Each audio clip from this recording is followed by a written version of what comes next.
নমস্কার, আমি সুপর্ণা। আজ আমি আপনাদের শোনাব সুচিত্রা ভট্টাচার্যের লেখা দহন পর্ব দ্বিতীয়।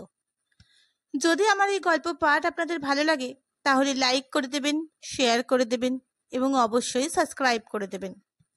চলুন শুরু করা যাক। আন্টি, ফুল মা তোমাকে দিতে বলেছে।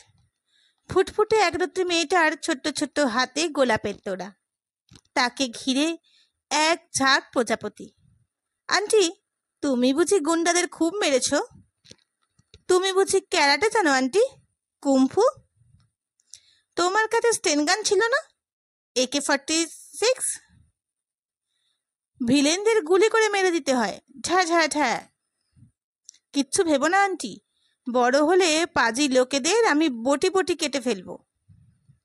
খুশিতে ঝিনুকের চোখে জল এসে যাচ্ছিল প্রায়। কোনো রকমে ধরা ধরা গলায় বলল, থ্যাংক ইউ, থ্যাংক ইউ। এবার তোমরা যে যার জায়গায় গিয়ে বসো। তাজা সকলের নতুন রোদ্দুর জানলা দিয়ে উঁকি দিচ্ছে ক্লাসরুমে। নবীন আলোর উত্তাপে দীপ্ত চতুর্দিক। ঝিনুকের মধ্যেও নতুন করে উত্তাপ সঞ্চারিত হচ্ছিল। গত দুদিন ধরে এই উত্তাপে বারবার সম্পৃক্ত হয়েছে সে। এক সন্ধ্যার সাহসী প্রতিবাদ, থানার উত্তেজিত কিছু মুহূর্ত, পরদিন কাগজে ছোট্ট খবর।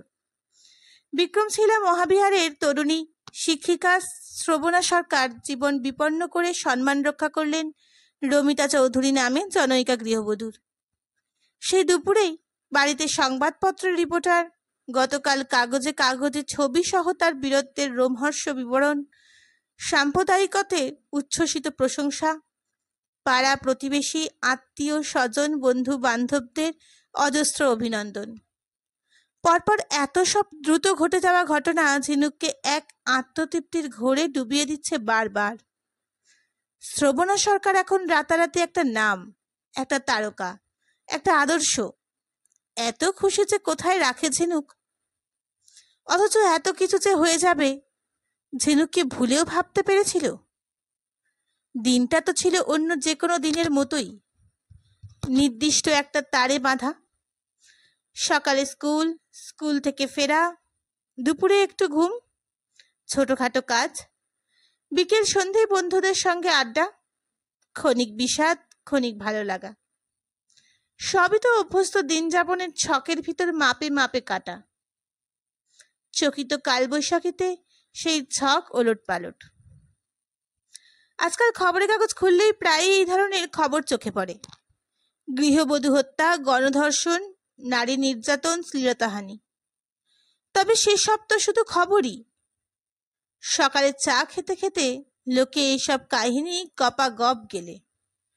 ট্রেনে, বাসে, অফিসে, বাড়িতে দুদিন আলোচনা করে উত্তেজনার আগুন পোহায়। তারপর স্বাভাবিক নিয়মে ভুলেও যায়। ওই খবর যে কখনো নিজের জীবনেও বাস্তব হয়ে উঠতে পারে, এ কথা কি কেউ কল্পনাও করে সে সময়? ঝিনুকও কি জানতো ওই রকম একটা ঘটনা তার চোখের সামনে ঘটবে? সেখানে সে দাঁড়িয়ে থাকবে, মুহূর্তের উত্তেজনায় ঘটনার শরিক পর্যন্ত হয়ে যাবে। শুধু শরিক নয়, 1 নম্বর নায়িকাও। এতদিন ঝিনুক বড় কিছু একটা করতে পেরেছে, নাম হয়েছে ঝিনুকের। টিফিনে স্টাফরুমে বসেও গোলাপগুলোকে শুকছিল ঝিনুক। তেমন একটা গন্ধ নেই, বেশ শুকিয়ে এসেছে, তবু যেন প্রাণবন্ত। দীপিকা বলল, তোর ঠোঁটের কাজটা তো এখনো বেশ ফুলে আছে রে শ্রবণা, আর কোথাও চোট লেগেছে নাকি? মাধুরী স্কুলের ঝিনুকের প্রিয়তম সখী, বয়সে ঝিনুকের থেকে কিছুটা বড় হলেও ঝিনুকের আগে সে বলল, তাও তো কাল পরশু চেহারাটা দেখিসনি, গাল টাল ফুলে যা অবস্থা ছিল। হ্যাঁ রে, তোর হাতের ব্যথাটা কমেছে? এক্স-রে করেছিলি? ছোটখাটো স্টাফ রুম, বড় একটা টেবিল ঘিরে গোটা কতক চেয়ার, দুটো স্টিলের আলমারি, লম্বাটে কাঠের র্যাক, মাথার ওপর পেল্লাই সাইজের ফ্যান ধীরে ঘুরছে। ঝিনুক কোণের চেয়ার ছেড়ে ফ্যানের ঠিক নিচে এসে বসল। জোর চোট লেগেছিল গো, আরও 2 দিন রেস্ট নিলে ভালো হতো। মা বাবা তো বেরোতেই দিচ্ছিল না। নেহাত আজ গরমের ছুটি পড়ে যাচ্ছে, তাই জোর করে চলে এলাম। রমা টেবিলের একধারে বসে বাচ্চাদের জন্য ছুটির লেসন প্ল্যান তৈরি করছিল। গীতালির মতো সেও একসময় ঝিনুককে ছোট ক্লাসেই পড়িয়েছে।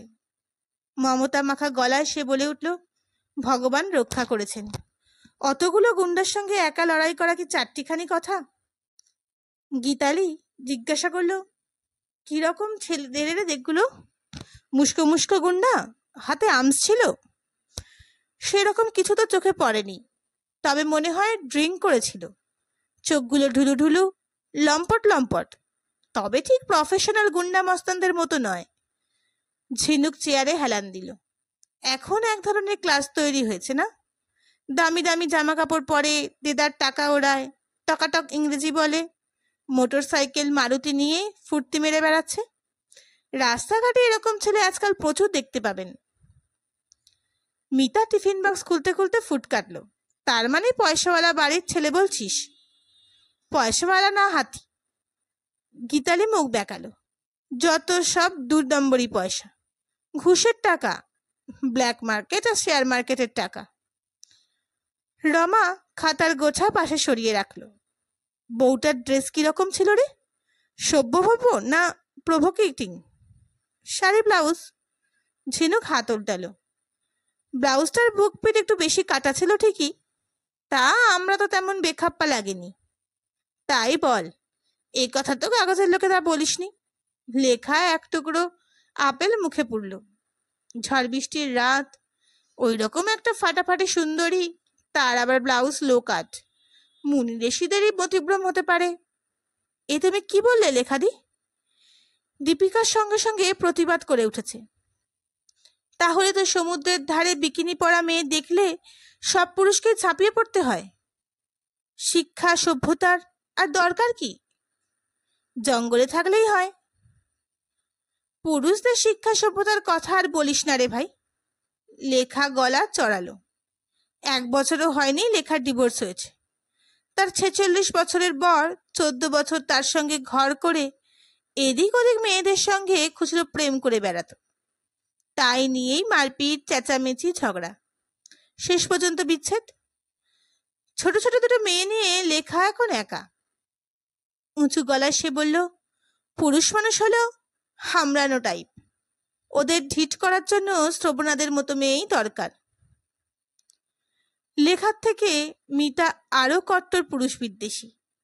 তার গায়ের রং মিশমিশে কালো, দেখতেও সে খুব সুশ্রী নয়।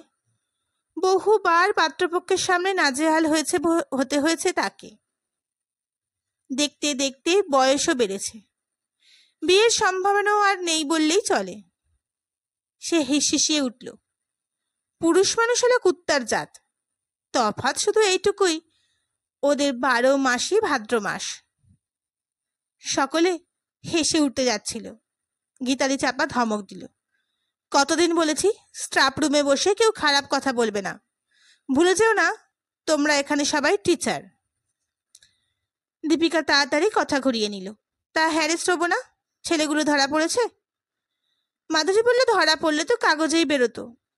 কাগজের কথা বাদ দে, ওরা সব রসালো খবর ছাপে বিক্রি বাড়ানোর জন্য। দেখিস না, 1 দিন 2 দিন গপ্প ফেদেই কেমন চুপ মেরে যায়।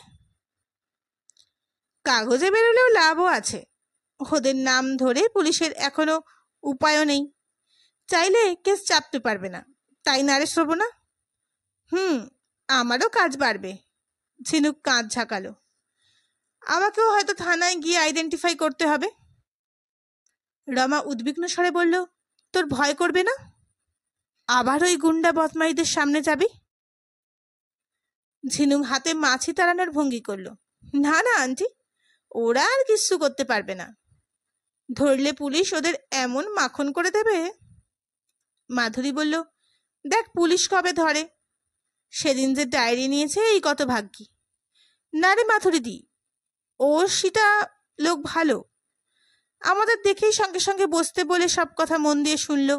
নিজেই বলল, ভাববেন না, একটা মোটর সাইকেল যখন পড়ে আছে ও বাছা ধনের আর ট্যাঁফও করতে হবে না।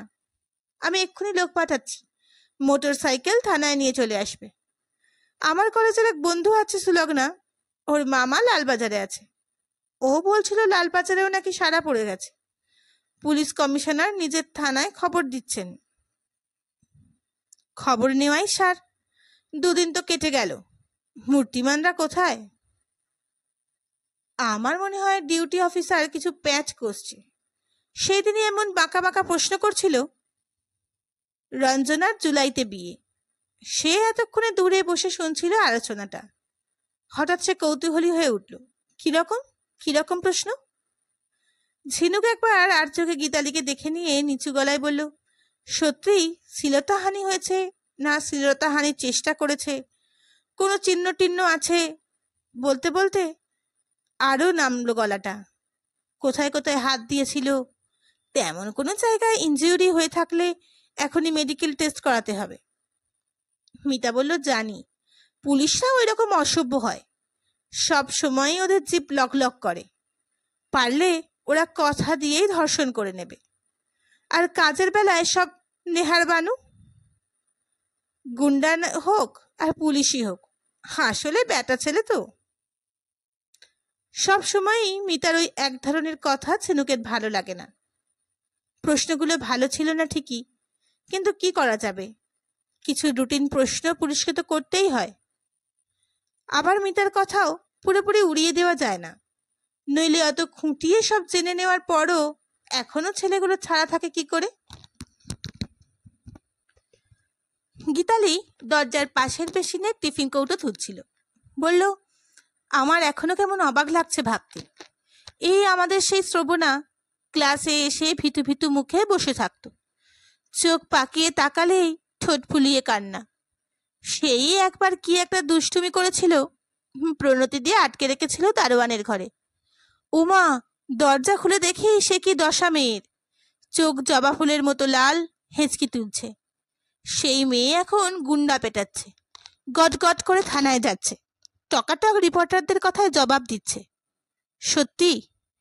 রমা উঠে এসে থুতনি নেড়ে দিল ঝিনুকের।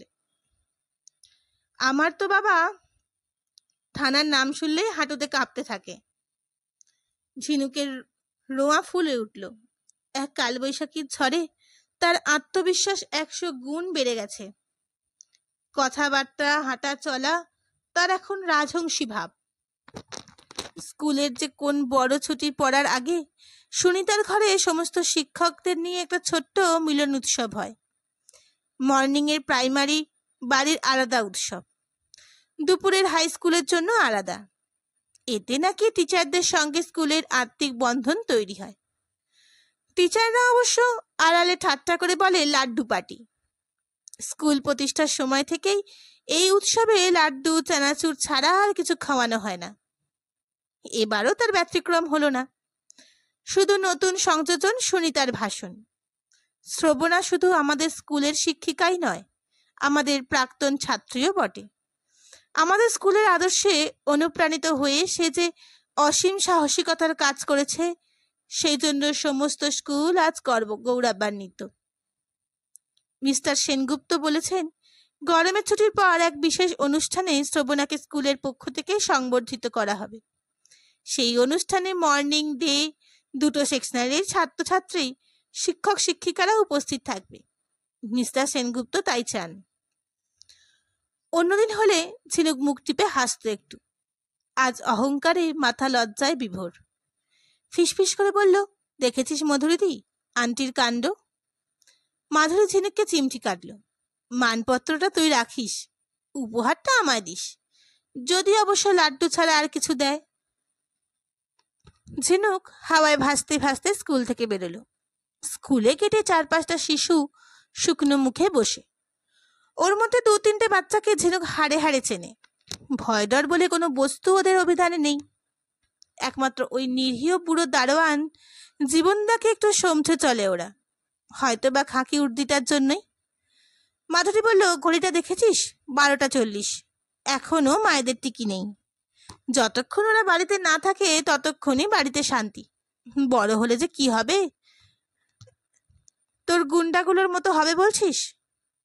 হতেও পারে, বিচিত্র কি, ওই ছেলেগুলোও নিশ্চয়ই এরকম কোনো স্কুলে পড়েছে। ওরা সেদিন যে গান গাইছিল, এই বাচ্চাগুলোও তো এখনই সেই গান গায়।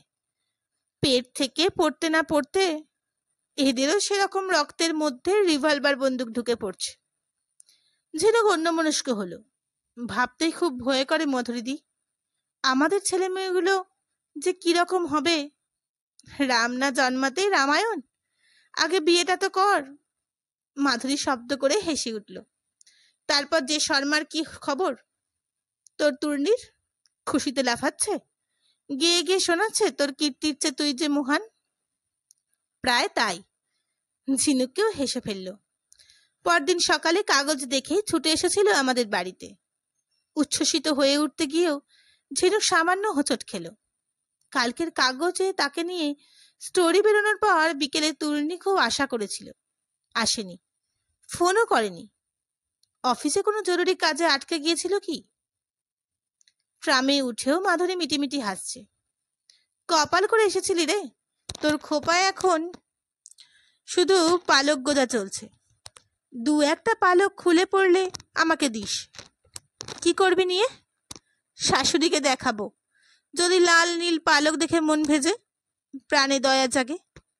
ইস, সেধে শাশুড়ির চামচাবাজি করিস, আবার ইনিয়ে বিনিয়ে কান্না হচ্ছে। কি করি বল, বুড়ো মানুষের সংসার। মাধুরী উদাস হলো। শ্বশুরমশাই গত হওয়ার পর সূচিবাইটা হঠাৎ বেড়ে গেল। 5 বছরের নাতিটাকে পর্যন্ত কাঁচা প্যান্ট জামা ছাড়া ঘরে ঢুকতে দেয় না। বাড়িতে কাজের লোক যে রাখতে দেবে না, হে আর এমন কি। যাই বলিস, ত্রিদীপ দাও একটু মেনিমুখ আছে। মাকে বলতে পারে না বউ চাকরি করে, তার একটা বাইরে পরিশ্রমও আছে। সেধে কোন পুরুষ মানুষ সংসারের ঝামেলায় নাক গলাতে চায় রে ভাই? ত্রিদীপদা কিন্তু অন্যায় করছে। স্কুলের খাটুনির পর বুড়ির লক্ষ্য ফরমাস খাটা, এই কাপড় কাচরে, বাসন মাজরে, হেসেল ঠেলোরে। ত্রিদীপদাও তো তোকে বাড়ির কাজে সাহায্য করতে পারে, নাকি বউয়ের কাজে হাত লাগালে মান যাবে? কপাল রে, সবই কপাল। মাধুরীর মুখে ফিকে হাসি। তোর কপালে পালক আর তূর্ণির, আমার কপালে ওই বুড়ি আর ওই বর। তেমন কিছু তো ঘটেও না আমাদের সামনে তোর মতো। তাহলে তবু নিজের কেরামতি দেখিয়ে বরের সামনে মাসেল ফোরাতে পারতাম, একটু ওয়েট বাড়ত। মাধুরী যথেষ্ট নাদুস নুদুস। মাঝে মাঝে ডাক্তারের কাছে গিয়ে সে ডায়েটিং এর চার্ট করে আনে। 7 দিনের মধ্যেই সেই চার্ট ফেলে দিয়ে দ্বিগুণ খাওয়া দাওয়ায় মত্ত হয়। ঝিনুক অপাঙ্গে মাধুরীকে জরিপ করলো। ভাবস, আরো ওয়েট চাস? মাধুরী পয়রা ওড়ানোর শব্দ করে হেসে উঠছে। দুপুরের ট্রাম বেশ ফাঁকা। ছড়িয়ে ছিটিয়ে বসে থাকা লোকজন মাধুরীর হাসিতে ঘুরি তাকিয়েছে। সচকিত মাধুরী গলা নামালো। একবার বিয়ের জল গায়ে পড়ুক, একটা দুটো নামা, তারপর তোরও যেন দেখবো। ইভিনিং শোয়ে সিনেমা যাবি? অদ্ভুত দ্রুততার সঙ্গে প্রসঙ্গ বদলাতে পারে মাধুরী। অনন্তহীন পরিশ্রমের পরও কি করে যে সিনেমা দেখার মেলায় ছোটার উৎসাহ থাকে তার। হয়তো এটা মাধুরীর সুপ্ত বিদ্রোহ, দম বন্ধ করা খাটুনির বিরুদ্ধে, অবিচারের বিরুদ্ধে মরুভূমিতে কাঁটা গাছের মতোই অফুরন্ত তার প্রাণ শক্তি। ঝিনুক বলল, আজ থাক, সন্ধেবেলা বাড়িতে তূর্ণি আসতে পারে। টালিগঞ্জ ট্রাম ডিপোর আগের স্টপেজে নেমে গেল মাধুরী। ঝিনুক সাধারণত ট্রাম ডিপোয় নেমে রিক্সা করে নেয়, হাঁটেও মাঝে মাঝে। 6 বছর আগে ঝিনুকরা যখন ফ্ল্যাট কিনে প্রথম এদিক এসেছিল, তখনও আশেপাশে বেশ কয়েকটা পুকুর ছিল, গাছপালাও ছিল অনেক বেশি। মহানগরীর বহু অক্টোপাসের সুর হয়ে একটু একটু করে শুষে নিচ্ছে শেষ সবুজের চিহ্নগুলোকে। ঝিনুক রাস্তা পার হয়ে দাঁড়িয়ে পড়ল। মেট্রো স্টেশনের চাতালে চড়া রোদে ঝিমোচ্ছে। কয়েকটা রাস্তায় কুকুর শুধু ছায়া খুঁজে খুঁজে উদ্ভ্রান্ত। ছায়া নেই। কি নিশ্চিত দেখাচ্ছে চাতালটাকে, কি নির্বিকার। ফ্ল্যাটে ঢুকে ঝিনুক থমকে গেল। ঠাম্মা? বসার আর খাবার জায়গাটাকে নেটের পর্দায় টাঙিয়ে পৃথক করে নিয়েছে সুজাতা। ক্রিম রং পর্দার সুদৃশ্য রডের দুধারে সরানো খাবার টেবিলের এক প্রান্তে বসে আছেন মৃণালিনী। ঠাম্মা? ঝিনুক লাফাতে লাফাতে পৌঁছে গেছে মৃণালিনীর কাছে। বিপুল উচ্ছ্বাসে ঠাকুমাকে জড়িয়ে ধরে গালে গাল ঘষল খানিকক্ষণ। শোঁ শোঁ করে নিঃশ্বাস টানল। সেই চেনা হালকা মিষ্টি গন্ধ। মৃণালিনীর শীতল শরীরে এই মিষ্টি গন্ধটা থাকবেই। এই গন্ধ শুধু ঝিনুকই পায়, আর কেউ না। হয়তো স্বেচ্ছায় বেছে নেওয়া বৃদ্ধাবাসের একাকিত্বে যন্ত্রণার সঙ্গে প্রিয় পরিজনদের জন্য তীব্র ভালোবাসা মিশে জন্ম হয়েছে এই গন্ধটার, মৃগনাভির মতো। মৃণালিনীও নাতিনির আদরে চুপচাপ উপভোগ করছিলেন। ঝিনুক ধপ করে তার পাশের চেয়ারে বসল। এত চড়ার উত্তরে বেরোনোর কি দরকার ছিল শুনি? তোরও তো গরমের ছুটি পড়ে গেছে, তুই কেন বেরিয়েছিলি? এমপ্লয়মেন্ট এক্সচেঞ্জের কার্ডটা রিনিউ করে এলাম। তা আমার বয়স আর তোমার বয়স? ঝিনুক আবার মৃণালিনীর গালে গাল ঠেকিয়ে গন্ধটা শুকল। আমি তো আজকাল এর মধ্যে তোমার ওখানে যেতামই না, এসে কি ওর উপায় আছে? সুজাতার স্বরে চাপা গর্ব। যা একখানা কাণ্ড করেছেন আপনি, সবাই ভেবে মরছে। মৃণালিনী স্মিত মুখে বললেন, ব্রাণপ্রস্তে আছি, সন্ন্যাস তো আর নিইনি বৌমা। সাংসারিক উদ্বেগ থেকে মুক্ত হতে পারলাম কই। সামনের দোকান থেকে টেলিফোন করার চেষ্টা করলাম, তা 4 দিনেও বেহালা থেকে টালিগঞ্জের লাইন পাওয়া গেল না। তা হ্যাঁ রে ঝিনুক, তুই তো ঠিক আছিস মনে হচ্ছে। খুব চোট তাহলে লাগেনি? কাগজের লোকেরা বুঝি তবে বেশি ফুলিয়ে ফাঁপিয়ে লিখেছে। পড়ে এমন ভয় পেয়ে গিয়েছিলাম। চোট আবার লাগেনি? সেদিন যদি ওই বেপরোয়া মেয়ের হাল দেখতেন। ডান গালে এই বড় টোবলা হয়ে ফুলে আছে, মুখ ময় রক্ত, হাত নাড়তে পারছে না, ওড়না ছিঁড়ে কুটিপাটি, গা ভর্তি চ্যাপচ্যাপে কাদা, চুল খুলে রাক্ষসীর মতো। আহ মা, থামবে? না গো ঠাম্মা, আই এম ফাইন নাও। একেবারে দোকানের ফুলের মতো তাজা, ছড়ছড়ে। কচু, কাল রাত্রিরেও তো কোকাচ্ছিলি হাতের ব্যথায়, পেন কিলার খেয়ে ঘুমালো। মৃণালিনী ঝিনুকের হাত দুটো হাতে তুলে নিলেন। এখনো তো বাঁ হাতটা বেশ ফুলে আছে দেখছি। ঝিনুক লজ্জা লজ্জা মুখে হাসল। বাঁ হাতের কবজিটা এখনো মুচড়ে দিয়েছিল। সেই দিন তো হাত নাড়াই ক্ষমতা ছিল না। বাবা জল গরম করে কতক্ষণ সেঁক দিয়ে দিল। সুজাতা ঘরের জানলাগুলো বন্ধ করছিল। গ্রীষ্মের চড়া তাপ আটকাতেই প্রতিদিনই দুপুরে সব আগুল খুলে দেয়। তবু দেওয়াল ফুঁড়ে সিলিং ভেদ করে চুইয়ে চুইয়ে আসতেই থাকে নির্দয় উত্তাপ। একেবারে উপরতলার ফ্ল্যাট বলে এই উত্তাপ থাকেও বহুক্ষণ। সন্ধে নেমে আসেও পরে। মৃণালিনী বললেন, তোর বাবা তাহলে জোর ধকল গেছে বল। সুজাতা রান্নাঘরের দিকে যেতে গিয়ে ঘুরে দাঁড়ালো। ধকল বলে ধকল, ধন্যে নাতনি আপনার, যা দুশ্চিন্তায় ফেলেছিল। আমি বারবার ব্যালকনিতে গিয়ে দাঁড়াই, 9টা বাজে, 9:30 বাজে, 10টা বাজে, আপনার ছেলে সমানে হানটান করছে। একবার 4 তলা থেকে 1 তলায় যায়, আবার উঠে এসে ওর বন্ধুদের নম্বর খুঁজে খুঁজে ফোন করে। ভয়ে টেনশনে সে কি অবস্থা তার। এত বড় একটা মেয়ে, বন্ধুরা বলছে 8:30 নাগাদ বাড়ির জন্য রওনা দিয়ে দিয়েছে। সেই মেয়ে তো 11টা অবধি না ফেরে। আপনার ছেলে তো, সে তো কি বলবো আর তার কি অবস্থা। মৃণালিনী অমলিন মুখে বলেন, আরে বলোই না, ভয়ে কাঁপছিল, তাই তো? আমার ছেলেকে আমি চিনি না? ভয় আর দুশ্চিন্তা ছাড়া আর কোনো অনুভূতি আছেও তার? সুজাতা শাশুড়ির দিকে খরচ চোখে তাকিয়ে রান্নাঘরে ঢুকে গেল। ঝিনুক বলল, ঠিকই বলেছ, বাবার সবকিছুতেই বাড়াবাড়ি। রাতে আমাকে দেখে ঠকঠক করে কাঁপছে, আর ভোরবেলা কাগজে আমার নাম দেখে হইচই, লাফালাফি। বাড়াবাড়ি নয় রে দিদি, ওটাই স্বাভাবিক। নিজের জগৎ ছোট্ট হয়ে গেলে সামান্যতেই বেশি শোক পায় মানুষ, বেশি খুশি হয়, ভয়ও পায় বেশি। খুশির হিল্লোল এখনো বইছে ঝিনুকের শিরা উপশিরায়। মৃণালিনীর কথা তার কানে পৌঁছল না। সুজাতা রান্নাঘর থেকে চেঁচিয়ে বলল, চান করে আয়, খেয়ে নিয়ে যত খুশি গল্প করো ঠাম্মার সঙ্গে। ঝিনুক টেবিলের তবলার তাল ছুকল। আগে খাওয়া, পরে চান, বড় খিদে বড় খিদে। ঠাম্মা, তুমিও আমার সঙ্গে বসো তো। না রে সোনা, আমি খেয়ে এসেছি। মৃণালিনী উঠে দাঁড়ালেন। তোরা খাওয়া দাওয়া কর, আমি ততক্ষণ একটু গড়িয়ে নি। 3টে নাগাদ বেরোতে হবে। বছর 7 আগে করুণা কেতন মারা যাওয়ার ঠিক 2 মাসের মাথায় নিজে জেদ করে বৃদ্ধাশ্রমে চলে গেছেন মৃণালিনী, ছেলে বউয়ের সমস্ত অনুরোধ উপেক্ষা করে। সেই থেকে কোনো ছেলের বাড়িতে কখনো এক রাতও কাটাননি। মাঝে মধ্যে আসেন, সন্ধে অবধি থাকেন বড়জোর। কখনো কখনো মানুষের সঙ্গে দেখা করেও ফেরেন, একটু রাত করে। ঝিনুক বলল, এখন এই ঠাঠা রোদ্দুরে তোমায় কোথাও বেরোনো চলবে না, রোদ পড়লে তবে বেরোবে। উপায় নেই রে, বিভুর ওখানেও যেতে হবে একবার। গত হপ্তাহে বিভু আমার কাছে গেছিল, রুমকির নাকি থেকে থেকে জ্বর আসছে। সে কি, কাকামণি তো ফোন করেছিল, কাগজে খবরটা দেখেই। কই, তখন তো রুমকির কথা কিছু বলল না। ঝিনুক সামান্য উদ্বিগ্ন হলো। কাকামণিকে বহুবার বলেছি রুমকিকে একটা স্প্যাস্টিক স্কুলে ভর্তি করে দাও, মন ভালো থাকলে সঙ্গী সাথী পেলে ও বেচারা এত ভোগে না।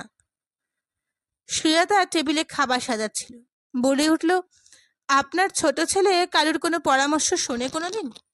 আপনার বড় ছেলেও তো কত বুঝিয়েছে, ঠিক মতো ট্রিটমেন্ট হলে হয়তো লেখাপড়াও কিছুটা শিখতো মেয়েটা। বালিগঞ্জ সার্কুলার রোডের দিকে কি একটা ঠিকানাও দিয়েছিল, গেলই না।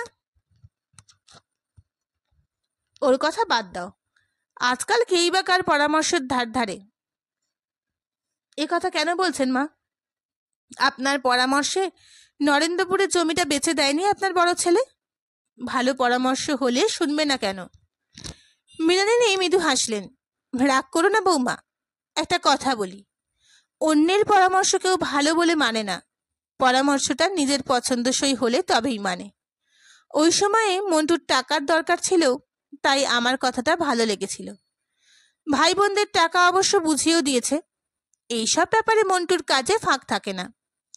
তবে তার আগেও তো আমি একবার জমিটা বেচার কথা বলেছিলাম রুমকির চিকিৎসার জন্য, তখন তোমরা রাজি হওনি।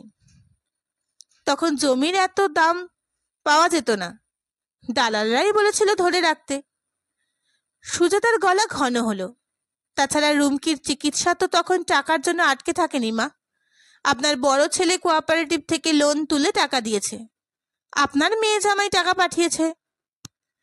সুজাতা কথাগুলো বলছিল ঠিকই, কিন্তু ভিতরে ভিতরে তেমন জোর পাচ্ছিল না।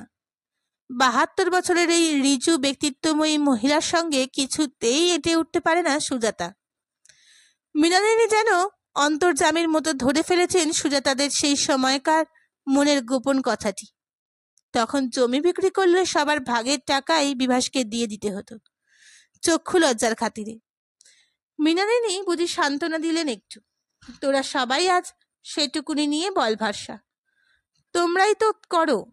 বিভুটা তো উচ্চবৃত্তি করেই জীবন কাটিয়ে দিল, রোজগার পাতির দিকে মন নেই, সংসার নিয়ে ভাবনা নেই। ঝিনুক চুপ করে মা ঠাকুমার কথা শুনছিল। কাকামণিকে নিয়ে সত্যিই কেমন যেন, চাকরি বাকরি না পেয়ে টুপ করে একটা বিয়ে করে বসলো। যাও বা 2-1টা চাকরি জুটেছিল, কোনোদিন অফিসেই গেল না ঠিক মতন। এখন এই নেতার পিছন পিছন ঘুরছে, সেই নেতার তলপি বইছে। বোকাশোকা লোক ধরে লাইসেন্স পাইয়ে দেব বলে ঠকানো। বাবা বকাবকি করলে কান ছাকিয়ে বলে, এ কাজ তোর ঘরে ঢুকবে না। এটাকে বলে রাজনৈতিক দালালি, দাও মারতে পারলে একেবারে মোটা টাকা। কবে যে বেঘরে মার খেয়ে মরবে। মাঝখান থেকে কাকিমা বেচারে কি হিমশিম অবস্থা, ঘরে বসে 24 ঘন্টা সেলাই মেশিন চালিয়ে যাচ্ছে। ঘরের হাওয়া সামান্য ভারী যেন। সুজাতা করুণ মুখে বলল, রুমকিটার জন্য কষ্ট হয় সব থেকে বেশি। 12 বছরের কি বড়সড় চেহারা হয়ে গেছে, মনটাই বাড়ল না। দেখি পারলে আজকালের মধ্যেই আমি ও বাড়ি ঘুরে আসব, আগে আপনাদের বাহাদুর নাতনির ঝামেলাটা একটু সামলে নি। মৃণালিনী ঝিনুক ছোটনের ঘরের দরজা থেকে ফিরে এলেন। বারবার ওকে বেপরোয়া বাহাদুর বলছো কেন বৌমা? কি এমন সাংঘাতিক বাহাদুরির কাজ করেছে ঝিনুক? শেষ পাতের ভাতটুকু মাখতে গিয়ে ঝিনুকের হাত থেমে গেল। সুজাতার চোখ কপালে। বাহাদুরি নয়, এক পাল গুন্ডার সঙ্গে মারপিট করলো, থানায় গিয়ে পুলিশদের দাবড়ে এলো, খবরের কাগজে কি এমনি এমনি ছবি ছাপিয়েছে? চশমার কাচের আড়ালে মৃণালিনীর চোখ পলকের জন্য জ্বলে উঠল। ওই দিন ওই জায়গায় দাঁড়িয়ে এর থেকে কম আর কি করতে পারত ঝিনুক? একটা স্বাভাবিক মানুষের যা করা উচিত ঝিনুক তো তাই করেছে। ঝিনুকের আঁতে লাগলো কথাটা। তার কান লাল হয়ে গেছে। রক্তের খুশির কণিকাগুলো আচমকা পাথরের ঠক্কর খেয়ে চকমুকি যেন।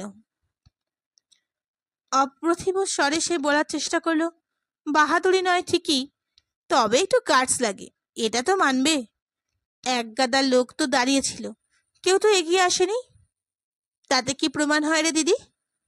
অন্যায়টা চোখের সামনে দেখাটাই স্বাভাবিক? মেরুদণ্ড না থাকাটাই স্বাভাবিক, নাকি অন্যায় করাটা স্বাভাবিক? মৃণালিনী ঘরে ঢুকে গেলেন। সুজাতা খাওয়া শেষ করে উঠে দাঁড়িয়েছে। বক্র চোখে একবার তাকালো ঝিনুক ঘরের দিকে, তারপর গলা নামিয়ে বলল, তোর ঠাম্মা একখানা চিজ বটে, কারোর কোনো কিছুতেই কখনো খুশি হতে দেখলাম না। তোর বাবা আহ্লাদ করে সেবার বলতে গেল, মা আমি রিডার হয়েছি, তাতেও কত টেরা টেরা কথা। রিডার হলে তোর টিউশনি বাড়বে, নামের পাশে রিডার লিখলে নোট বই বেশি বিক্রি হবে না রে মন্টু? ঝিনুকের কান বুজে গেছে, মার কথা শুনতে পাচ্ছে না। ভাতের শেষ দলা নামছে না গলা দিয়ে। এ কদিনের কুলকুল আনন্দের ঝর্ণা হঠাৎ জমাট হিমানি। স্নান সেরে ঝিনুক ঘরে এসে দেখলেও মৃণালিনী ছোটনের খাটে শুয়ে। সুজাতা শাশুড়ির ননদের চিঠি পড়ে শোনাচ্ছে। চিঠি শেষ হতে মৃণালিনী বললেন, শুনেছিস ঝিনুক, পুজোর সময় রানু কলকাতায় আসতে পারে। ঝিনুক বিশেষ কৌতূহল দেখালো না। অনেকক্ষণ শাওয়ারের নিচে দাঁড়িয়ে থেকেও তার ক্ষোভ এতটুকু প্রশমিত হয়নি। এখনো মৃণালিনীর কথা হুলের মতো বিঁধছে। খাটের পাশে রাখা ড্রেসিং টেবিলে চুট আঁচড়াতে আঁচড়াতে আলগা মন্তব্য করলো, পিসিমণি ওরকম লেখেই, আসে না, এবার আসবে। বাবলির বিয়ে ঠিক হচ্ছে, তোর কাকিমার দেওয়া সেই পাত্রটার সঙ্গে। তার ছেলে কি করে? ইলেকট্রিসিটি বোর্ডে কাজ করে। সুজাতা বলল, তোর কাকিমার জ্যাঠতুতো দিদির ছেলে। ভালোই হলো, একসঙ্গে তোর বিয়েটাও লেগে যাবে। বাবুয়া তো আছেই, ছোট নয় এসে খাটাখাটি করবে। বুকের ভিতর ধিক ধিক ক্ষোভ, তবু মজা লাগছিল ঝিনুকের। বাবুয়া কলকাতায় থাকে বলে মার সুবিধা হবে? কিভাবে যে মানুষের সুবিধা অসুবিধার স্রোত প্রয়োজনের মতো দিক পাল্টায়। এই বাবুয়াকেই না মা এ বাড়ি থেকে রাখতে রাজি হয়নি। কত বাহানা, আমার এই ছোট ফ্ল্যাট, ছোটনের এখানে এসে পড়াশোনা করতে অসুবিধা হয়, বাবুয়ার কি সুবিধা হবে? তার উপর আমাকে তো দেখছই, অর্ধেক দিন কোমরে ব্যথায় পড়ে থাকি। ঝিনুক তো উঠছে নিজের মনে, নইলে বাবুয়া কি আমার পর? পিসিমণির অনুরোধকে কি কায়দা করে কাটিয়ে দিল। বাবার চেঁচামেচি পাত্তা দিল না। বাবুয়া বেচারাকে এখন আলিপুরদুয়ার থেকে যাদবপুর হোস্টেলে এসে ইঞ্জিনিয়ারিং পড়তে হচ্ছে, কলকাতায় মামার বাড়ি থাকা সত্ত্বেও। ঝিনুক কি বোঝে না মা কেন আপত্তি করেছিল বাবুয়ার এখানে থাকায়? ঈর্ষা। নিজের ছেলে আজীবন হোস্টেলে থাকবে আর ননদের ছেলে গৃহসুখ ভোগ করে যাবে, এটা মা সহ্য হবে না। মৃণালিনী কাছে ডাকলেন ঝিনুককে, এই মেয়ে আমার কাছে এসে বসতো। ঝিনুক নিষ্প্রিয় মুখে মৃণালিনীর পাশে এসে বসল। তার বাঁ হাতের কবজিতে আলগা হাত বুলোচ্ছে মৃণালিনী। শিরা ভরা হাতের ঠান্ডা ছোঁয়া লাগছে ঝিনুকের হাতে। হাত বেয়ে ছড়িয়ে যাচ্ছে শরীরে, বুকের ঠিক মাঝখানটাতে পৌঁছে গেল। এখানেই কি হৃদয়? এক স্নিগ্ধ অনুভূতি আছে ঝিনুকের, নিবিড় মধ্যাহ্নে অশক্ত গাছের নিচে বসে থাকার অনুভূতি। মৃণালিনী বললেন, তুই যে তোর তূর্ণিরকে একদিন আমার কাছে নিয়ে আসবি বলেছিলি, তার কি হলো? ঝিনুকের ক্ষোভটা চুরিয়ে এলো। যাব, ওর এখন অফিসে খুব কাজের চাপ যাচ্ছে। সুজাতা উঠে পূবের দিকে জানলার একটা পাট খুলে দিচ্ছিল। এদিকে গোটা কত গাছপালা আছে, একটা ডোবাও। মাঝে মাঝে বেশ সুন্দর বাতাস আসে। জানলার পর্দা সরিয়ে সুজাতা ঝিনুকের কথার প্রতিধ্বনি করে উঠল। সত্যি ছেলেটার বড্ড কাজের চাপ। ওকে ছাড়া তো ওদের ডিরেক্টরটা চোখে অন্ধকার দেখে। এ বাড়িতেই বেশি আসতে পারে না, অন্য কোথাও যাওয়ার সময় কোথায়? তরুণীকে নিয়েও ঠাকুমার সঙ্গে মার মৃদু রেশারেশিতে মজা পেল ঝিনুক। ভিনাদিনী ঝিনুকের কবজিতে চাপ দিলেন সামান্য। ঝিনুক আ করে উঠল। ঝিনুকের ভঙ্গি দেখে হাসছে মৃণালিনী। খুব ব্যথা এখনো? তা হ্যাঁ রে, সেই মেয়েটির খোঁজ নিয়েছিলি? ঝিনুক আড়ষ্ট হয়ে গেল। সত্যি তো, এই কদিন ওই মেয়েটার কথা সেভাবে একবারও মনে পড়েনি কেন? চোখ বন্ধ করে ঝিনুক কালবৈশাখীর মুহূর্তটা মনে করার চেষ্টা করল। কিছুতেই মনোসংযোগ করতে পারছে না। মেয়েটার চূড়ান্ত অপমান, ছেলে চারটে কুৎসিত আচরণ, জমে থাকা ভিড়ের নিরুত্তাপ মনোভাব, ছাপিয়ে কাগজে ছাপা নিজের মুখ ছবি বারবার চলে আসছে চোখের সামনে। অথবা গোলাপ হাতে শিশু, থানা রিপোর্টার, বন্ধু বান্ধব আত্মীয় স্বজনের সপ্রশংস দৃষ্টি। আশ্চর্য, রমিতা নেই। ঝিনুক নিজের মনে বিড়বিড় করে উঠল, না, খবর নেওয়া হয়নি। কেন মনে পড়ল না খবর নেওয়ার কথা? মৃণালিনী ঝিনুকের হাত ছেড়ে দিলেন। খুব অন্যায়। মেয়েটার ওরকম অবস্থার পরে শুধু নিজেকে নিয়ে ব্যস্ত রইলি? তোর চোট তো কদিনেই সেরে যাবে। মেয়েটার কথা ভাব। লজ্জা ঘেন্নায় মেয়েটার কি অবস্থা হয়েছে কে জানে। মুহূর্তে ঝিনুক উঠে দাঁড়িয়েছে। কি যেন ঠিকানা ছিল মেয়েটার? কি যেন হ্যাঁ, মনে পড়েছে, 23 বি গলফ ক্লাব অ্যাভিনিউ। মেয়েটার শ্বশুরবাড়িতে কি টেলিফোন আছে? দ্রুত পায়ে বসার ঘরে গেল ঝিনুক। ঝড়ের গতিতে টেলিফোন ডিরেক্টরি পাতা উল্টাচ্ছে। Chowdhury Chowdhury Chowdhury, golf club road, golf club avenue, এই তো রয়েছে এটা একটা। Chowdhury Samarendra Narayan, 23 B golf club. মেয়েটার শ্বশুরবাড়ির নাম কি হতে পারে? ঝিনুক ডায়াল বাটন টিপে রিসিভার কানে চাপল। বাজছে। বেশ খানিকক্ষণ পরে এক মহিলা কণ্ঠস্বর, হ্যালো, এ বাড়িতে কি রমিতা চৌধুরী থাকেন? হ্যাঁ, আপনি কে বলছেন? মহিলার গলা একটু জড়ানো। ঘুম থেকে উঠে এসেছে মনে হয়। ঝিনুক পরিচয় দিল, আমি শ্রবণা সরকার। রমিতার সঙ্গে একটু কথা বলতে পারি? ও প্রান্ত থমকেছে কয়েক সেকেন্ড, তারপর স্পষ্ট হলো, আমি রমিতার শাশুড়ি। রমিতার সঙ্গে কি দরকার? না মানে, এর মধ্যে খবর নিতে পারিনি। রমিতা ভালো আছে তো? না, ভালো নেই। ডাক্তার ওকে বিছানা থেকে উঠতে বারণ করেছে। ডাক্তার কেন? কি হয়েছে ওর? বললাম তো অসুস্থ। ওর সঙ্গে এখন কথা বলা যাবে না। ঠিক আছে ঠিক আছে, ডাকতে হবে না। আমি বরং বিকেলে ওকে দেখতে যাব। আপনার বাড়ির ডিরেকশনটা যদি কাইন্ডলি বলেন। কোনো প্রয়োজন নেই। মহিলার স্বর আচমকা রুড়ো। তুমি এলে ওর টেনশন হতে পারে। ফোনটা কট করে কেটে গেল। দরজায় একটা শব্দ হতেই শিউরে উঠল রমিতা। হাতের ম্যাগাজিন খসে পড়ে গেছে। সাংঘাতিক গতিতে চলতে শুরু করেছে হৃৎপিণ্ড। আজকাল যে কোন সামান্য শব্দেও এরকম চমকে ওঠে রমিতা। কনকনে এক শীতল অনুভূতি তার মেরুদণ্ড কাঁপিয়ে দেয়। দাঁতে দাঁত লেগে যায়। বোবায় ধরে রমিতাকে। হঠাৎ কখনো কখনো রাত্রে ঘুম ছিঁড়ে গেলে নিজের বুকের লাভ ডুবে নিজেই কাট রমিতা। মুখ থেকে কণ্ঠা, কণ্ঠা থেকে বুক, পেট, কোমর, পা বেয়ে তখন ওঠানামা করতে থাকে শত সহস্র অদৃশ্য মাকড়সা। রমিতা মইদা হয়ে ওঠে, ঘুমন্ত পলাশকে ডাকার চেষ্টা করে। একটা শব্দও আসে না। গলায় ঘুমও আসে না আর। ডাক্তারের দেওয়া করা ঘুমের ওষুধেও না। সারা রাত তখন শুধু নিস্পন্দন জেগে থাকা।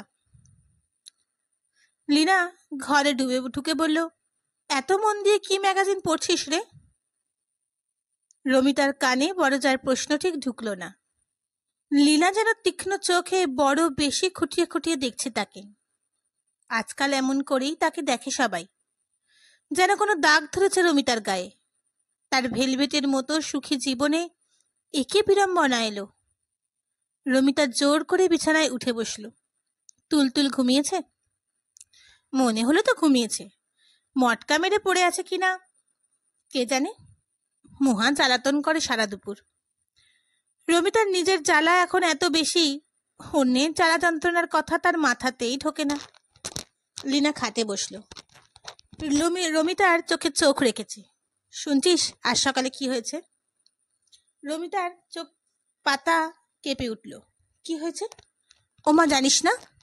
পলাশ বেরোনোর আগে থানা থেকে ফোন এসেছিল। লীনার গলা খাদে নামলো। ছেলেগুলো নাকি ধরা পড়েছে, আইডেন্টিফাই করতে যেতে হবে। এত বড় খবরটা রমিতা জানাতে পারেনি। এবারের কেউ তাকে কিছু জানাচ্ছে না। রমিতার নিজের কেমন অপমানিত মনে হলো। অন্যদিন অফিস যাওয়ার আগে পলাশ একটু একান্তে ডাকে রমিতাকে।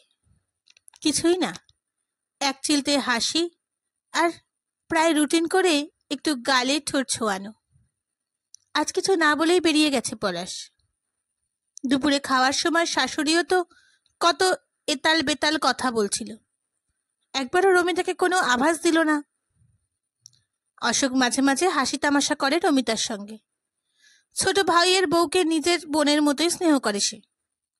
ঠাট্টা করতে করতেই সংসারের ছোটখাটো গোপন ষড়যন্ত্র ফাঁস করে দেয় হাটের মাঝে। সেও দিব্যি খেয়ে দিয়ে বাবার সঙ্গে কারখানায় বেরিয়ে গেল। বাড়ির সবাই সব জানে, শুধু রমিতাই কিছু জানতে পারল না। রমিতার গলা থমথমে হয়ে উঠল। কবে ধরা পড়েছে ছেলেগুলো? কাল রাত্রে। সেই খবরটা আমাকে জানলে কি মহাভারত অশুদ্ধ হয়েছে তো? লীনা খাটে পা ছড়িয়ে বসল, যেন তার 2 বছরের মেয়ে তুলতুলকে ভোলাচ্ছে এমন গলায় বলল, জানিসই তো এ বাড়ির ব্যাপার স্যাপার, সব কিছুতেই হাস হাস চুপচাপ। তোর ভাসুর বলেছিল তোকে আগে জানানোর কথা। পলাশ বলল তোর মেন্টাল ডিপ্রেশন চলছে, শুনলে আরো আপসেট হয়ে পড়তে পারিস। তাই শুনে বাবা বললেন তাহলে আর তোকে জানিয়ে কাজ নেই, পলাশ একাই থানায় গিয়ে ঝামেলাটা মিটিয়ে আসুক। রমিতার অপমান বোধটা মিলিয়ে এলো ধীরে ধীরে। তাহলে বোধহয় এরা ঠিকই বলছে। সত্যিই তো, সেই রাতে এমন বিশ্রী কান্নাকাটি করেছিল সে। ফুপিয়ে ফুপিয়ে কান্না থেকে হঠাৎ হঠাৎ আর্তনাদ, গোঙানি। ঘুমের ঘরেও নাকি সারাক্ষণ বিড়বিড় করে গেছে, এই ছুঁয়ো না আমাকে, ছেড়ে দাও ছেড়ে দাও বলছি। প্রথম 2-3টে রাত সে তো পলাশের স্পর্শও সহ্য করতে পারেনি। সেই তাকেই যদি আবার দাঁড়াতে হয় ওই শয়তানের মুখোমুখি। না, রমিতা ভাবতে পারছে না। ছেলেগুলো মুখ এক পলকের জন্য মনে আনতে চায় না রমিতা। মনে পড়লেই প্রাণপণে অন্য কথা ভাবার চেষ্টা করে। যত সুন্দর সুন্দর দৃশ্য তার হৃদয়ে জন্ম থেকে জমা আছে, সবগুলো পর পর সাজিয়ে ভেবে যেতে থাকে শুরু থেকে সে। বাবা মা, অফুরন্ত আদর, দিদি, খুনসুটি, শৈশব কৈশোর, সুন্দর কলেজের বুক চড়ানোর দিন, বন্ধু বান্ধব। ছোটবেলাতে একবার পেন্সিল ছুলতে গিয়ে আঙুল কেটে গেছে। ছোট্ট রমিতার কান্না থামাতে 3টে বড় মিল্ক চকলেট হাজির করেছে বাবা। স্কুল থেকে মাদার টেরেজার হোমে বাচ্চাদের জন্য উপহার নিয়ে গেছে রমিতারা। জামা কাপড়, ব্যাগ, রং, পেন্সিল, পুরনো খেলনা, সোয়েটার। মাদারের সামনে এসে দাঁড়ালেন। রমিতা প্রণাম করতেই তার মাথায় হাত রেখেছেন মা। কি অপূর্ব স্বর্গীয় অনুভূতি। সব সব দৃশ্য ছিন্ন ভিন্ন করে ছেলে 4টে মুখই কেন যে দুলে দুলে ওঠে। তাড়া করে রমিতাকে। জোরে চোখ টিপে রমিতা স্কুলের শেখা প্রার্থনা আউড়ে যেতে থাকে। যখন আমি মৃত্যু ছায়া উপত্যকা দিয়া গমন করিব, তখনও অমঙ্গলের ভয় করিব না, কেননা সদা প্রভু আমার সঙ্গে সঙ্গে আছেন। যখন আমি মৃত্যুর ছায়া উপত্যকা দিয়া যখন আমি বারবার কোনো লাভ হয় না। ভয়, অপমান, তীব্র বিভূমিষা হয়ে আলোড়িত করে চলে রমিতার শরীর। অপরূপ এক সুন্দর শরীর নোংরা হাতে ছুঁয়েছে কয়েকটা বুনো হায়না। বড় হওয়ার পর কখনো কোনো পুরুষ যে তাকে স্পর্শ করেনি এমন নয়। তাদের বারাসাতের বাড়ির চিলেকোটার ঘরে তার মাস্তুতো দাদা তাকে প্রথম চুমু খেয়েছিল। কলেজে পড়ার সময় কৌশিক বেশ কয়েকবার নিভৃতে জড়িয়ে ধরেছে তাকে। অসংখ্য পুরুষ মহার্ঘ আপেল ভেবে বহুবার তাকে চোখ দিয়ে লিহন করেছে, কিন্তু সেসব ছিল ভিন্ন অনুভূতি। যেন পুরুষদের এই জগতে পুরুষদের আয়না নিজের মূল্য যাচাই করা। লোভ থাকলেও সে লোভে বন্দনা মিশে থাকে। আর এ তো শুধু পাশবিকতা। রাস্তাঘাটে হাওয়ায় ভাসানো অশ্লীল মন্তব্যের চেয়ে লক্ষ গুণ কুৎসিত। ট্রামবাসীর ভিড়ে অভব্য পুরুষের নোংরা ছোঁয়ার থেকে কোটি গুণ নির্মম। লীনা বলল, কি এত ভাবছিস বলতো দিনরাত? যা হওয়ার তা তো হয়েই গেছে, তোর তো আর কোনো ক্ষতি করতে পারেনি ওরা। রমিতা নিজের মনে বলে উঠল, ক্ষতি করতে পারেনি বলছো? পারেনি তো, ভুলে যাও সব কথা। লীনা রমিতার কাঁধে হাত রাখল। বেঁচে গেছিস তো, যদি তুলে নিয়ে চলে যেত? কিছু যখন হয়নি, তবে কেন মা খালি বলছে মেয়ে মানুষের গায়ে একটা দাগ পড়লেই মৃত্যু পর্যন্ত সে ক্ষুদ্রকে হয়ে যায়? ভনেদের বাড়ির ব্যাপার তো, এদের কথার ধারাই এরকম। কেন? মা তো বেশ মডার্ন, চলনে বলনে পোশাকে আশাকে। জানি না রে ভাই, মডার্ন কাকে বলে। লীনা ঠোঁট উল্টালো। বিয়ে হয়েও স্তক 4 বছর ধরে তো দেখছি। ওসব মডার্ন ফডার্নের পালেস্তারা বাইরে থেকে একটা টোকা পড়লেই ছুরছুর করে খসে পড়ে। তখন শুধু কথায় কথায় শোনাবে বলে কবে এই বংশে কোন কর্তা কত সামান্য কারণে বউকে সদর দরজা দেখিয়ে দিয়েছিল। তোকে শোনায়নি গল্পটা? না তো, শোনাবে শোনাবে, একবার ঠিক শোনাবে। শ্বশুরমশাইয়ের ঠাকুরদারা কে যেন একটা বৈঠকখানায় বসে ইয়ার বক্সি দিয়ে আড্ডা মারছিলেন। ভেতর মহলে তখন তার ছেলের সান্নিপাতিকে যায় যায় অবস্থা। ছেলের মা বারবার খবর পাঠাচ্ছেন কর্তাকে, তিনি শুধু গড়গড়ায় টান মেরে বললেন, যাই। শেষমেশ গিন্নি মরিয়া হয়ে নিজেই বৈঠকখানায় চলে এসেছেন। উত্তেজনায় মাথায় ঘোমটা যে খসে গেছে সেই খেয়ালটাও নেই। কর্তা তো রেগে কাঁই। ছেলে মরছে বলে বাড়ির বউ মাথার কাপড় খসিয়ে বাইরের লোকের সামনে আসবে? এই স্পর্ধা কি মার্জনা করা যায়? ব্যাস, সেই দণ্ডেই বউ গেট আউট। এক বস্ত্রে বাড়ি ছেড়ে চলে যেতে হলো গিন্নিকে, শুধু মাথায় কাপড় খসে যাওয়ার অপরাধে। রমিতা হাসার চেষ্টা করল। যা, বাবা মোটেই ওরকম নন। আমি কি বলেছি বাবা ওরকম? এ বাড়ির কোনো ছেলেই ওরকম নয়। নয় যে, সেটাই তো সুযোগ বুঝে মা শুনিয়ে দেন। আমাদের শাশুড়ির ঠাকুরনটি একটি চিড়িয়া, বুঝলি? বিউটি পার্লারে যাচ্ছেন, আবার পেডিগ্রি দিয়েও মটমট করছেন। ভরং। রমিতা চুপ করে রইল। লীনা সুযোগ পেলেই শাশুড়ির একটু নিন্দা করে নেয় বটে, আবার রমিতা কিছু বেফাস বললে বেমালুম শাশুড়িকে লাগিয়ে দেয় সেটা। এই বাড়িতে এসে প্রথম প্রথম শাশুড়ির দু একটা অভ্যাস দৃষ্টিকটু লেগেছিল রমিতার। বিশেষত বড় ছেলের বউকে একটু যেন ঠেস দেওয়ার মনোভাব। লীনার বাপের বাড়ি নাকি হা ঘরে, ছেলে কি দেখে সে মজেছিল লীনাতে, এইসব। শাশুড়ির সঙ্গে স্নায়ুযুদ্ধের সময় অবলীলায় রমিতার মতামত সে জানিয়ে দিয়েছিল শাশুড়িকে। রমিতা অপ্রস্তুতের একশেষ। তারপর থেকে সাবধান হয়ে গেছে সে। লীনা আবারও কি একটা বলতে যাচ্ছিল, পাশের ঘরে মেয়ের কান্নার আওয়াজ পেয়ে লাফিয়ে দৌড়েছে। ওই শ্যামের বাঁশি বাজল। দাঁড়া, একটু চাপড়ে দিয়ে আসি। রমিতা জানলার বাইরে তাকালো। নিধাক বেলায় সূর্যর রোগী দস্যুর মতো গনগনে চোখে দাঁড়িয়ে আছে। অনেক দূরে উঠে যাওয়া আকাশ প্রায় ফ্যাকাশে, বর্ণহীন। জানলার দিকে ঝুঁকে আসা কৃষ্ণচূড়ার ফুলগুলো একটা পাপড়িও কাঁপছে না। নিঃশব্দে পুড়ছে বাইরের পৃথিবীটা। সেদিনের ঝড় বৃষ্টির পর আবার কেমন একই রকম নিরাসক্ত চতুর্দিক। নির্লজ্জের মতো দুপুরের মনে দুপুর গড়িয়ে চলেছে। কোথায় গলফ ক্লাব অ্যাভিনিউয়ে কে এক রমিতা দত্ত থুরি, রমিতা চৌধুরী কি এক অজানা আশঙ্কায় ছটফট করছে। তাতে কি বা আসে যায় এই উদাসীন দুনিয়ার? পলাশ ফিরল সন্ধ্যার পর। বাতাসহীন উদ্বেগ নিয়ে অপেক্ষায় করছিল রমিতা। অন্যদিনের মতো পলাশ আজ আগে আগে দোতলায় এলো না, সোজা বাবার বৈঠকখানায় ঘরে ঢুকেছে, সঙ্গে শাশুড়িও। জোর আলোচনা চলছে নিচে। কেউ রমিতার খোঁজও করল না। রমিতা দোতলার বারান্দায় এসে দাঁড়ালো। সমরেন্দ্র বেশ কয়েক বছর আগে হাওড়ায় শরিকি বাড়ির অংশ বেছে নতুন বাড়ি করেছে। এদিকটায় এখনো তেমন বাড়ি ঘরের জঙ্গল গজিয়ে ওঠেনি। সামনে বেশ খানিকটা ফাঁকা মাঠ। বিকেলে ছেলেরা ফুটবল ক্রিকেট খেলে। সন্ধ্যের পর 2-4 জোড়া কপত কপতি এসে বসে কোনো কোনো সময়। সামনের রাস্তায় উজ্জ্বল নিয়ন পেরিয়ে রমিতার চোখ দূরের অন্ধকারে ঘন হয়ে থাকা শিশু গাছগুলোর দিকে ভেসে গেল। হঠাৎ ওদিকে তাকিয়ে দিগন্তে যেন ভৌতিক ছায়া। রমিতার ভাসন্ত চোখ যেন ছায়ায় ডুবে যাচ্ছিল। হঠাৎ পিছনের শব্দ হতে চমকে তাকিয়েছে। পলাশ পলাশ বারান্দার বেতের চেয়ারে বসেছে। আলো আধারে তার মুখ স্পষ্ট দেখতে পাচ্ছিল না রমিতা। দূরের শিশু গাছগুলোর মতো সেখানেও যেন এক অপ্রাকৃত ছায়া। রমিতার বুক ঢিপঢিপ করে উঠল।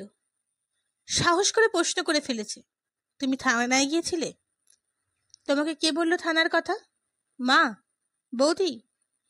তা জেনে কি হবে? রমিতা আর একটা বেতের চেয়ার টেনে পলাশের পাশে বসল। বলে না গো, কি হলো? ওই ছেলেগুলোই কি সেই? পলাশ চেয়ারে পিঠ রাখল। সব কটাই ধরা পড়েছে। হাজতে ছিল সারা রাত? তা তো থাকার কথা। তুমি কি গড়াদের এপাশ থেকে আইডেন্টিফাই করলে? অফিস যাওয়ার সময় গেছিলে না ফেরার সময়? পলাশের গলায় বিরক্তি। তুমিও তো পুলিশের মতো জেরা শুরু করলে দেখছি। রমিতা নীরব হলো। সারা দিন খাটুনি করে ফিরেছে, তার সঙ্গে থানার হ্যাপা। এই সময় পুরুষ মানুষকে জিরোতে দিতে হয়। বাবা বাড়ি ফিরলে দিদির নামে নালিশ জানাতে ব্যস্ত হয়ে পড়তো কিশোরী রমিতা। মা তখন প্রায়ই কথা বলতো। রমিতা অনেক সময় ধৈর্য হারাতো। কেন বলবো না শুনি? দিদি সারাদিন আমাকে চুলের মুঠি ধরে মারবে, আমার খেলনা বাটি লুকিয়ে রাখবে, আমি বলবো না বাবাকে?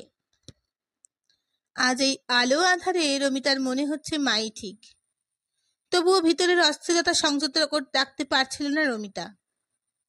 খানিকক্ষণ চুপ থেকে আবারও বলল, আর একটা কথা জিজ্ঞাসা করব, রাগ করবে না? পলাশ মুখ ফেরালো। শোভনাদিকে থানায় ডেকেছিল? শ্রবণা সরকার আবার তোমার দিদি হলো কবে থেকে? তা না। রমিতা ঢোক গিলল। আফটার অল আমার থেকে বয়সে বড়। বড় না আরো কিছু, বিশ্ব পাকা। কেন, কি করেছে? থানায় মেয়েদের আইডেন্টিফিকেশনের জন্য যাওয়ারই বা কি প্রয়োজন হয় না? উনি ওস্তাদি মারতে গিয়েছিলেন। পলাশ ঝাঁঝিয়ে উঠল। যত সব চালবাজি কথাবার্তা, বারফাট্টাই। কেন আপনারা রিপোর্টারদের মিট করলেন না? ওইসব সিলি বজ্জাতদের ভয় পাওয়ার কোনো মানেই হয় না। হ্যাঁ, তোমার সঙ্গে দেখা করতে চাইছিল, আসতে বলেছ? কোনো আসার দরকার নেই। যা ফয়দা লোটার তা তো লুটেই নিয়েছে। তুমি আসতে মানা করেছিলে? সোজাসুজি বলিনি, কায়দা করে বলেছি। যা বোঝার তাতেই বুঝে যাওয়া উচিত। কি বললে? বললাম আপনি আমার বউকে উদ্ধার করেছেন, তার জন্য we are ever grateful to you. আমরা চাই না বাড়ির বউ এই নোংরা ঘটনার ফার্দার জড়িয়ে পড়ুক। পলাশের গলা দুমড়ে মুচড়ে গেল। খুব খবরের কাগজে হিরোইন হয়েছে এখন, at the cost of your scandal. Scandal? কিসের স্ক্যান্ডেল? একটা রগে অ্যাক্সিডেন্ট নিয়ে বেশি কচলালে, কাগজে কাগজে স্টোরি ফাতলে, মাতামাতি হই হই করলে সেটা স্ক্যান্ডেলই পরিণত হয়, বুঝেছ? পাবলিকও সেটা চটকাতে ভালোবাসে। রগে শব্দটা বুকে বাজল রমিতার। শব্দটাকে বিকৃত করে উচ্চারণ করল পলাশ, যেন নোংরা নর্দমা থেকে বুড়ি কেটে উঠল। ওভাবে বলছো কেন? বলতে বাধ্য হচ্ছি। তোমার কি? তুমি তো বাড়িতে শুয়ে শুয়ে আর কেঁদে কেঁদেই খালাস। কথা তো শুনতে হচ্ছে আমাকেই। বাড়ি, আত্মীয় স্বজনের কথা বাদই দাও। What about my office? বন্ধু বান্ধব প্রত্যেককে সিম্প্যাথিতে চুকচুক করছে, অ্যান্ড আস্কিং ডার্টি কোশ্চেন্স। রমিতার স্বর নড়ে গেল। কি জিজ্ঞাসা করছে? জিজ্ঞাসা করছে শ্লীলতাহানির মানেটা ঠিক কি, রেপ আর মলেস্টেশনের তফাৎ কতটা। পলাশ দাঁতে দাঁত ঘষল। কি সব ভাষা নিউজ রিপোর্টারদের! Molestation, outrage of modesty. আমাদের ডেপুটি চিফ তো কায়দা করে জানতে চাইছিল এটাকে রেপ বলা যায় কিনা, অ্যাজ ইফ রেপের খবরটা চেপে আমিই মলেস্টেশন লিখিয়েছি। তুমি কড়া করে শুনিয়ে দিতে পারলে না? না, পারলাম না। বউকে রেপ করেছে না মলেস্ট করেছে, করলে কতখানি করেছে তাই নিয়ে অফিসে ঝগড়া করা যায় না। কোনো সেন্সিবল হাজবেন্ড তা করতে পারে না। রমিতার কান ঝাঁঝা করে উঠল। 7 দিন ধরে মনে এত উষ্মা পুষে রেখেছে পলাশ, অথচ সর্বক্ষণ প্রায় শান্ত কোমল ব্যবহার করে গেছে রমিতার সঙ্গে। দায়িত্বশীল স্বামীর মতো বটগাছ হয়ে ছায়া দিতে চেয়েছে তাকে। একই বিছানায় পাশাপাশি শুয়েও রমিতা পলাশের বুকের গড়গড় আওয়াজটা শুনতে পায়নি। অপরাধী না হয়েও এই অপরাধবোধ ছুঁয়ে যাচ্ছে রমিতাকে। এই প্রথম, ঘটনার 7 দিন পর। পলাশ কোনো কথা বলছে না, 2 হাতে চুল খামছাচ্ছে নিজের। রমিতা পলাশের হাতে হাত রাখল। প্লিজ, তুমি মনটাকে ছোট করো না। মনটা কি ময়দার তাল যে ইচ্ছে মতো মাপে কেটে নেব? পলাশ টান টান। লোকে আরো কি বলছে শুনবে?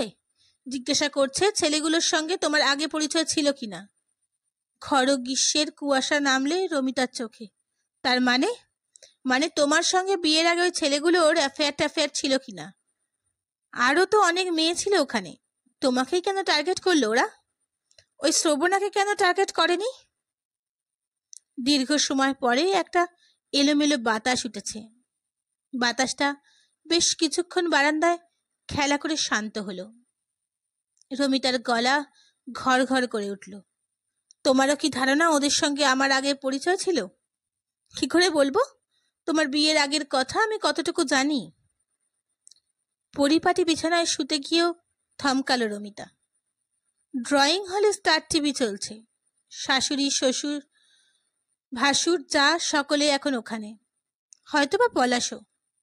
রাতে খাওয়া দাওয়ার পর একসঙ্গে টিভি দেখা এ বাড়ির রেওয়াজ। রমিতা ফিরে ড্রেসিং টেবিলের সামনে দাঁড়ালো। কারুকাজ করা বেতের ফ্রেমে ডিম্বাকৃতি আরশি। ঘরের টিউব আলোতে ফলিফলিত একার মুখ আরশিতে। এটা কি রমিতা? পল্লবিত চোখের নিচে কালির পোঁচ, কাশ্মীরি আপেলের মতো রং, কালচের ছায়া, শঙ্খ মসৃণ ত্বক শুকনো ফ্যাকাশে। ভীষণ অন্যমনস্ক রমিতা ত্বক পরিশোধন ক্রিমের শিশি আর তুলো হাতে তুলে নিল। বাড়ি থেকে কদিন 1 পাও বেরোয়নি, তবু রোমকূপে এত ময়লা। সাদা তুলো দেখতে দেখতে কালো। মুখ পরিষ্কার করে রমিতা আবার বিছানায় ফিরল। বিয়েতে পাওয়া লো ইংলিশ খাটের মাথার কাছে ছোট্ট বক্স খুলে একটা কাগজ বার করলো সন্তর্পণে। কয়েকদিন আগের পুরনো খবরের কাগজ। প্রথম পাতার নিচের দিকে শ্রবণা সরকারের ঝকঝকে হাসি মুখ। ছবির মুখটাকে চোখের খুব কাছে এনেছিল রমিতা। সময় পেলেই দেখে। তেমন রূপসী না হলেও মেয়েটা যথেষ্ট লাবণ্যময়ী, নরম সরম। এই মেয়ে কি করে সেদিন লড়ে গেল কুন্ডাদের সঙ্গে? ছোট তো যা কিছু লাগবার লেগেছে মেয়েটারই। রমিতা ছবিটাতে হাত বোলাতে গিয়ে সচকিত হলো।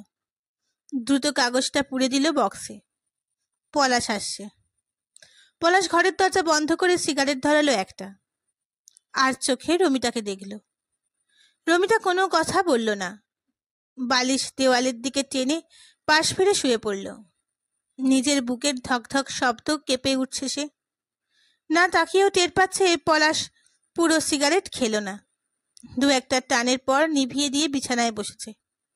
হঠাৎই ছুকে পড়ে পিছন থেকে রমিতাকে জড়িয়ে ধরল। আই এম সরি রুমু, আমি কিছু মিন করে কথাটা বলিনি তখন, রাগের মাথায় হঠাৎ বেরিয়ে গেছে। রমিতা শরীর শক্ত করে ফেলল। দুরন্ত অভিমানের দাঁত দিয়ে কামড়ে ধরেছে নিজের ঠোঁট। পলাশ একটানে তাকে কাছে টেনে নিল। রমিতার চোখ ভিজে গেল। ঝাঁপিয়ে পড়ে পলাশের বুকে মুখ গুজেছে সে। ফুপিয়ে ফুপিয়ে বলল, তোমরা সকলে মিলে আমায় দায়ী করছো কেন? আমি কি জানি? পলাশ বেড সুইচ টিপে ঘরের উজ্জ্বল আলোকে নেভালো। কয়েক পল অন্ধকার পর নাইট ল্যাম্পের মৃদু নীলচে আলোয় সুরভিত গোটা ঘর। পলাশ রমিতার ঘন চুলে আঙুল ডোবালো। কি করব বলো? মা ভট করে বলে বসলো, তোমার তো জামা কাপড়, সিনেমা থিয়েটারের শপিং, কোনো ব্যাপারেই রমিতার স্বাধীনতায় হাত দিই না। সেই মেয়ের কি উচিত ছিল না থানার রিপোর্ট লেখাতে যাওয়ার আগে একবার আমাদের কথা ভাবা? আমি কত করে মাকে বোঝালাম, ওই মেয়েটাই জোর করে আমাদের টেনে নিয়ে গিয়েছিল। মা বিশ্বাসই করে না। মাও হেল্পলেস। ঘাড়ের ওপর মহিলা সমিতির পান্ডারা এসে নিঃশ্বাস ফেলছে। একবার গ্রিন সিগন্যাল পেলে এই সব হল্লা মাচাতে শুরু করে দেবে। থানার সামনে গিয়ে গাঁক গাঁক করে চেঁচাবে, জঘন্য জঘন্য পোস্টারিং করবে। নিউজওয়ালারা আবার জুস পেয়ে যাবে। অসহ্য। মা অবশ্য মেজমাসিকে দিয়ে ম্যানেজ করে ফেলেছে সমিতিওয়ালা দিতে। ওদের নয় চেপে দেওয়া গেল। বাকিরা? এ তো ফুল কাকিমা এসে সেদিন চান্স পেয়ে তোমার পিঠ কাটা চলির কথাগুলোও শুনিয়ে দিয়ে গেল। বাবা আরো ক্ষেপে আগুন হয়েছে কেন জানো? তোমার ছেঁড়া ব্লাউজটাকে থানায় ডিপোজিট করে আসার জন্য। আমি কি করব? ওরা তো বললো সেটাই নিয়ম। পলাশ রমিতাকে ছেড়ে 2 হাতের চেয়ারে মাথা রেখেছে, চোখ বন্ধ করে শুল। বলল, আর তুমিও অমনি শুরুত করে ওসির কোয়ার্টারে গিয়ে তার মেয়ের ব্লাউজ পরে চলে এলে? বাড়ির বউয়ের একটা প্রেস্টিজ জ্ঞান থাকবে না? রমিতা চোখ মুছল। তুমি তো ছিলে, তুমি বারণ করলে না কেন? আমার তখন মাথার ঠিক ছিল না। তাছাড়া ওই পজিশনে একটা অচেনা মেয়ের সামনে আমি তোমার ব্লাউজ নিয়ে কথা বলবো? আড়ালে লেগে বলতে পারতে। কাকে বলবো? তুমি তখন সেন্সে ছিলে। সারাক্ষণ ওই মেয়েটার গায়ে এঁটলির মতো। এবার কোর্টে উকিলরা ওই ব্লাউজ নিয়ে নাড়াবে, বুঝেছ? Exhibit number 1। রমিতা দমে গেল। খোলা জানলা দিয়ে একটা তরল অন্ধকার গুড়ি মেরে ঢুকছে ভিতরে। পলাশ কনুইয়ের ভর রেখে রমিতার দিকে ফিরল। আজ থানায় যা ইনসাল্টেড হয়েছি তুমি কল্পনাও করতে পারবে না। যে 4টে ছেলে ধরা পড়েছে তার মধ্যে একটাই গুন্ডাজ ক্লাসের, বাকি 3জন ভদ্র বাড়ির, ওয়েল অফ ফ্যামিলির। তাদের বাড়ির লোকেরা থানায় এসে বসেছিল, তাদের সামনে আইডেন্টিফাই করা। পিওর বস্তি ক্লাসের গুন্ডা বদমাশ হলে তাও কুকুর বেড়াল ভেবে উপেক্ষা করা যায়। এ যেন নিজেরাই নিজেদের চেনাচ্ছি। কপালে, ঘাড়ে, গলায় বিন্দু বিন্দু ঘাম জমছিল রমিতার। মাথার উপরে পাখাটা যেন তেমন জোরে ঘুরছে না। রমিতা অস্ফুটে বলল, তুমি কি বলেছ? আমি ঠিক বুঝতে পারছি না। পলাশ নিজেকে শান্ত রাখতে চেয়েও উত্তেজিত বারবার। অনেক কথাই তুমি বুঝতে পারো না রুমু। বুঝতে পারো না তোমার নার্ভাস ব্রেকডাউন দেখলে তোমার বাড়ির লোক কিভাবে রিয়াক্ট করতে পারে। তোমাকে দেখতে এসে তোমার বাবা যেভাবে আমার দিকে তাকাচ্ছিলেন, অ্যাজ ইফ আমি তার মেয়েকে প্রোটেকশন দেওয়ার যোগ্য নই। রমিতা ক্ষীণ আপত্তি জানালো। মোটেই বাবা মা তোমাকে কিছু বলেনি? তাদের মনের অবস্থা? পলাশ উল্টো দিকে ফিরল। সব কথা বলতে হয় না, চোখ মুখ দেখেও অনেকটা কথা পড়ে নেওয়া যায়। রমিতার রাগটা ফিরে আসছিল। এই 7 দিনেই তুমি একবারও তো এসব কথা বলনি। আজ এত কথা উঠছে কেন? নতুন করে থানায় যেতে হলো বলে? ধরো তাই। ভদ্রলোকের ছেলেদের রোজ রোজ থানায় যেতে ভালো লাগে না। পুলিশের কাছে বারবার স্টেটমেন্ট দিতেও না, কারণ থাকলেও নয়। পলাশ হাত বাড়িয়ে সাইড টেবিল থেকে সিগারেটের প্যাকেট টানল। রমিতা ছোট করে হুল ফোটালো। নাকি থানায় গিয়ে শ্রবণা সরকারের সামনে আনইজি লাগছিল? ভাবতে আতে লাগছিল ওই মেয়েটাই তোমার বউকে রক্ষা করেছে, তুমি যা পারোনি। বারুদে সচলে কাঠি ঠুকে দেশলাই জ্বালালো পলাশ। বাহ, তোমারও দেখছি এখন অনেক বুলি ফুটেছে, সারাক্ষণ ওই ঝান্সি রানীর ছবি দেখে দেখে। বীরাঙ্গনা, মিনিমাম ফেমিনিন ডিগনিটিটাও নেই। থানায় আবার পুলিশকে উপদেশ দিচ্ছিল কিডন্যাপিং চার্জটাকে ভালোভাবে ট্রেস করা দেওয়ার জন্য। ফেমিনিন ডিগনিটিটা কি জিনিস? নারীর মর্যাদা না নারীত্বের মর্যাদা? চোখের সামনে শ্রবণাকে দেখতে পাচ্ছে রমিতা। উদ্ভ্রান্তের মতো ভারী ব্যাগ ঘুরিয়ে ঘুরিয়ে মারছে এক পাল জন্তুকে। রমিতা আচমকাই ফনা তুলল। ভুল কি বলেছ? কিডন্যাপিংই তো করতে চেয়েছিল ওরা, মোটর সাইকেলে তুলতে যায়নি। পলাশের চোখও সহসা কুটিল। কিডন্যাপিং কেস দিলে তোমার খুব মজা লাগে না? পুরনো আশিকরা তুলে নিয়ে যাচ্ছে। তোমার মুখ দেখতে আমার ঘেন্না করছে। ছি ছি। রমিতার গলা আর্তনাদের মতো শোনালো। করছে বুঝি? পলাশ খসখসে অ্যাস্ট্রেতে সিগারেট নেবাচ্ছে। রমিতার দু কাঁধ খামচে ধরল। কি ভালো লাগছে ওই ছেলেগুলোর সঙ্গে পালিয়ে যাওয়ার কথা ভাবতে? ছোবে না, একদম ছোবে না তুমি আমাকে। ছাড়ো বলছি, ছেড়ে দাও। এখনো বুঝি ছেলেগুলোর ছোঁয়া ভুলতে পারোনি? পলাশের কণ্ঠ ঘাতকদের মতো নির্দয়। মস্ত হস্তির দাপটে চূর্ণ করছে রমিতার প্রতিরোধ। রমিতা ক্রমে নিস্তেজ হয়ে এলো। পোড়া কাঠের মতো পড়ে থাকা তার শরীরের ওপর পৌরুষ বর্ষণ করে চলেছে পলাশ। উন্মাদের মতো বিড়বিড় করে বলে চলেছে, দেখি কোন শ্রবণা সরকার বাঁচাতে পারে তোমাকে, দেখি দেখি। আকাশে চাঁদ নেই, রাস্তায় নিয়ন বাতিগুলো নিভে গেছে কখন। অমাবস্যার অন্ধকার গিলে ফেলেছে পৃথিবীকে। নিদালের মায়া ঘুমিয়ে পড়েছে বিশ্ব চরাচর। নিজের দাপটে বিধ্বস্ত পুরুষও তলিয়ে গেছে নিদ্রায়। শুধু রমিতার চোখে ঘুম নেই। হঠাৎ নিকষ অন্ধকার ছিঁড়ে একটা মাতালের হুঙ্কার কাঁপিয়ে দিয়েছে 10 দিক। এই সসালা অন্ধকার, আমাকে তুই ভয় দেখাচ্ছিস? আমি কি ডারপোক আছি? হাট যা, হাট যা বলছি সামনে থেকে, হাট হাট। রমিতা নিঃসারে মাথার কাছের বক্সটার দিকে হাত বাড়ালো।